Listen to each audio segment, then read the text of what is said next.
اور سر ایک بڑی دردناک حدیث ہے ابو ذر غفاری کے بارے میں، وہ حاکم میں ہی ہے، المستدرک الحاکم میں.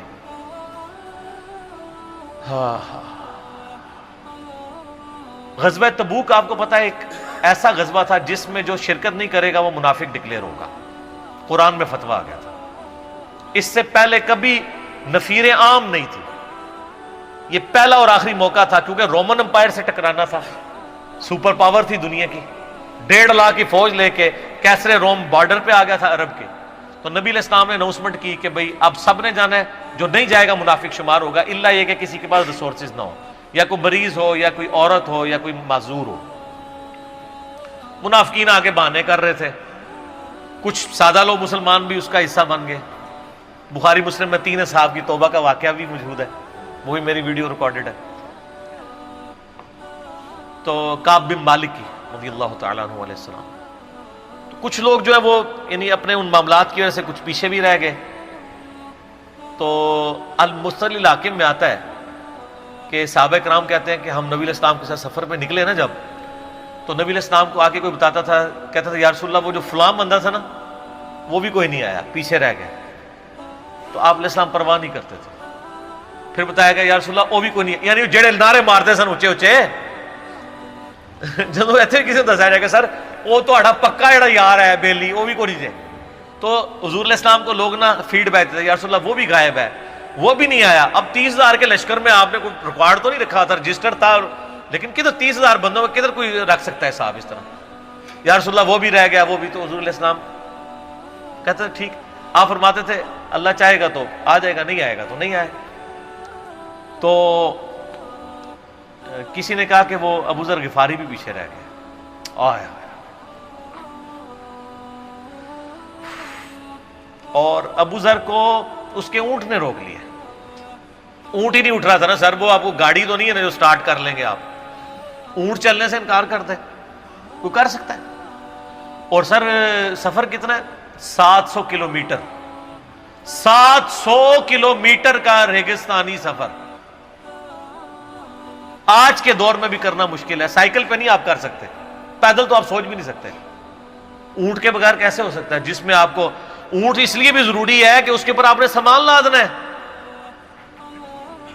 پانی نہیں راستے میں پینا. ریگستان میں تو کئی کلومیٹرز تک کچھ بھی نہیں ہوتا، بھوکے پیاسے مریں گے.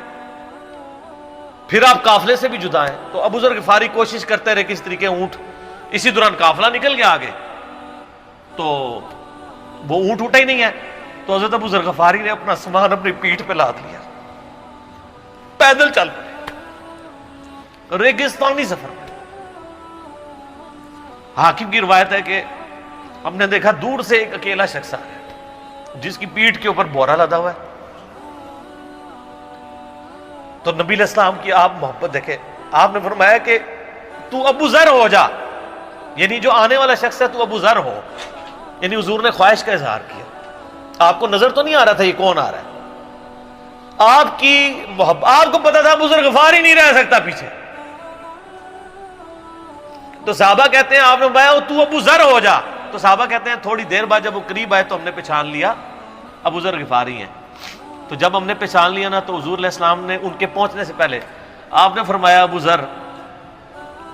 ذر کو دیکھو اکیلا آ رہا ہے، اکیلے ہی دنیا سے جائے گا اور قیامت دن بھی اکیلا اٹھایا جائے گا. دنیا سے کیا کہہ رہے گے؟ صحیح بخاری میں آتا ہے کہ حضرت عثمان غنی رضی اللہ عنہ کے دور میں چکے، یہ اس حدیث کا بھی کچھ حصہ باقی ہے، میں بعد میں بیان کروں، پہلے میں اس کو کنکلوڈ کر لوں. کہ صحیح بخاری میں آتا ہے کہ حضرت ابو ذر غفاری شام چلے گئے تھے، وہاں پہ چونکہ گورنر تھے حضرت معاویہ رضی اللہ تعالیٰ عنہ. وہ قرآن کی وہ جو سورہ توبہ کی آیات ہے نا کہ جو لوگ سونا اور چاندی جوڑ کے رکھتے ہیں یہ گرم کر کے ان کی پیٹھوں پہ، ان کے ماتھے کے اوپر لگایا جائے گا قیامت والے دن. تو وہ یہ آیت پڑھا کرتے تھے اور حضرت معاویہ سے ان کا جھگڑا رہتا تھا کہ تم لوگ جو یہ مال جوڑ رہے ہو نا اور یہ اتنے خزانے تم لوگوں نے بنا لیے ہیں، یہ نبی علیہ السلام کی تعلیمات کے خلاف ہے. تو تو حضرت معاویہ کہتے تھے یہ تو اہل کتاب کے بارے میں آیات نازل ہوئی ہیں، تو وہ کہتے تھے نہیں، یہ سب کے بارے میں ہے۔ اب شرعی حکم یہ ہے کہ مال آپ جوڑ سکتے ہیں اگر آپ زکوٰۃ دے رہے ہیں، لیکن یہ پسندیدہ نہیں ہے، طریقہ نبوت یہ نہیں ہے۔ نبی علیہ السلام نہیں جوڑ سکتے تھے، پوری زندگی زکوٰۃ دینے کی نوبت نہیں آئی ہے، حالانکہ خمس ملتا تھا، خیرات کرتے تھے۔ ابو ذر غفاری کا جھگڑا یہ تھا کہ تم تو نبی کے صحاب ہو، تم لوگوں کو یہ زیب ہی نہیں دیتا کہ تم لوگ اس طرح کے محلات میں رہو اور اس طرح مال جوڑو۔ تو اب چونکہ سینئر صحابی تھے، ان کو ہاتھ ڈالنا بھی آسان نہیں تھا، پھر نبی علیہ السلام نے فرمایا ہو کہ اس سے زیادہ سچا انسان ہی کوئی نہیں، تو حضرت معاویہ نے خط لکھا حضرت عثمان کو کہ جی اس بندے سے میری جان چھڑائے نا، اس کو آپ واپس بلائیں۔ حضرت معاویہ نے جب خط لکھا تو حضرت عثمان نے ان کو کہا تم مدینہ شریف واپس آ جاؤ۔ مدینہ شریف جب یہ واپس آئے تو صحیح بخاری میں آتا ہے کہ لوگوں کا جھمگٹا لگ گیا ابو ذر غفاری کے گرد، لوگوں کو پتا تھا یہ تو بڑا یعنی زہد والا بندہ ہے۔ تو ابو ذر غفاری وہی حدیثیں سنایا کرتے تھے کہ حضور نے فرمایا یہ پہاڑ سونے کے برابر ہو تو میں خیرات کر دوں گا، جبکہ باقی صاحب کہتے تھے کہ مال جوڑنا جائز ہے اگر زکوٰۃ کوئی دیتا رہے۔ وہ یہ کہتے تھے کہ یار یہ تم لوگوں کو تو زیب نہیں نہ دیتا، یار تم لوگ تو یہ باتیں نہ کرو، تم لوگ نبی کی صحبت یافتہ ہو، تم لوگوں کو تو زہد ہونی چاہیے تم لوگوں کی زندگی میں۔ اب لوگوں کا ہجوم ان کے گرد لگ گیا، اور پھر حضرت عثمان نے ان کو خلیفہ وقت تھے بلایا اور کہا کہ یار تو خود ہی مدینہ شریف چھوڑ کے یہاں سے چلا جا، تیری وجہ سے فتنہ کھڑا ہوا ہے۔ تو حضرت عثمان نے کہا میں نے تو نبی علیہ السلام سے سنا تھا کہ حکمرانوں کی اطاعت کرنا، صبر کر لینا۔ تو ایک زبدہ نامی کا ایک گاؤں تھا مدینہ شریف کے پاس، شہر سے ہٹ کے، تو وہ پھر وہاں پہ ہجرت کر گئے۔ آپ دیکھیں ریونج کیسا تھا، لوگ کتنے ڈرے ہوئے تھے کہ ابو ذر اپنی بوڑھا شخص 80-90 سال کا بابا اپنی ایک بڑھیا بیوی کو لے کے اس عمر میں شہر بدر ہو رہا ہے اکیلا۔ آج نہیں آپ سوچ سکتے کسی جگہ آپ اکیلے جا کے پڑاؤ کریں، کسی بیابان کے اندر، ریگستان کے اندر۔ اس زمانے میں آپ سوچ رہے، آج کل بھی آپ مدینہ شریف کے گر چلے جائیں تو آپ وہاں نہیں ایک رات بھی نہیں گزار سکتے۔ تو کوئی شخص حضرت ابو ذر غفاری کو سی آف کرنے نہیں آیا سوائے حضرت علی کے، اور وہ بھی مدینے کی باؤنڈری تک آئے۔ ان کو پتا تھا ان کے سٹانس کے بارے میں، اور حضرت علی نے ان کو جب سی آف کیا تو کہا کہ میں چونکہ حکمران وقت کی اطاعت کا پابند ہوں، میں مدینے کی باؤنڈری سے باہر نہیں جاؤں گا۔ اگر مجھے کوئی اس طرح کا یعنی حکم کی اجازت مل جاتی تو میں تیرے ساتھ جاتا۔ ایران والوں نے حضرت علی علیہ السلام کے زندگی کے آخری 10 سال کے اوپر ایک فلم بنائی ہے، امام علی علیہ السلام۔ اس میں ابو ذر غفاری کے سارے واقعات انہوں نے فلمائے ہیں، سر دیکھنے والے جب مولا علی چھوڑنے آتے ہیں، پھر جو ان کی ڈیبیٹس ہوتی ہیں مدینہ شریف میں لوگوں کے ساتھ، وہ ساری انہوں نے ویڈیو میں فلما دی۔ پھر یہ چلے گئے وہاں پہ رہنا شروع ہو گئے۔ اب اس حدیث کی طرف واپس آ جائیں جو فرمایا آپ علیہ السلام نے اکیلے ہی مرے گا۔ تو ابو ذر غفاری، اس حاکم کی روایت میں آتا ہے ابو ذر غفاری کی موت کا وقت قریب آ گیا، صرف بیوی ہے پاس۔ بیوی نے رونا شروع کر دیا کہ حضرت آپ فوت ہو گئے، آپ کو کفن کون دے گا، آپ کو غسل کون دے گا، آپ کو دفنائے گا کون، میں عورت ذات کیا کر سکتی ہوں۔ حضرت ابو ذر نے کہا کہ نبی علیہ السلام سے میں نے سنا تھا کہ تو اکیلا مرے گا، پھر مسلمانوں کا ایک قافلہ وہاں سے گزرے گا جو تجھے کفن دے کے دفنائے گا اور جنازہ بھی پڑھے گا۔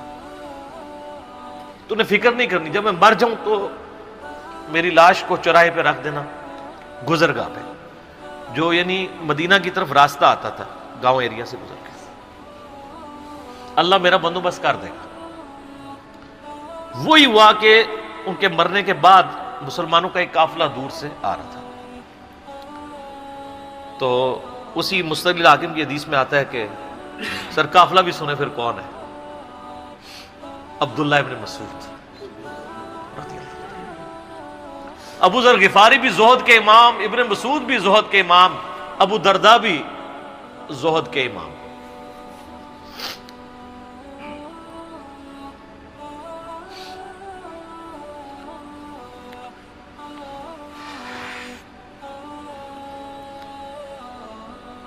ابن مسعود رضی اللہ تعالیٰ عنہ جب وہاں پہ رکے، ان کو تو نہیں پتا تھا یہ کون ہے، تو انہوں نے کہا بی بی کیا وہ؟ ان کا میرا خامند مر گیا ہے۔ ان کا یہ کون ہے؟ تو انہوں نے کہا ابو ذر غفاری۔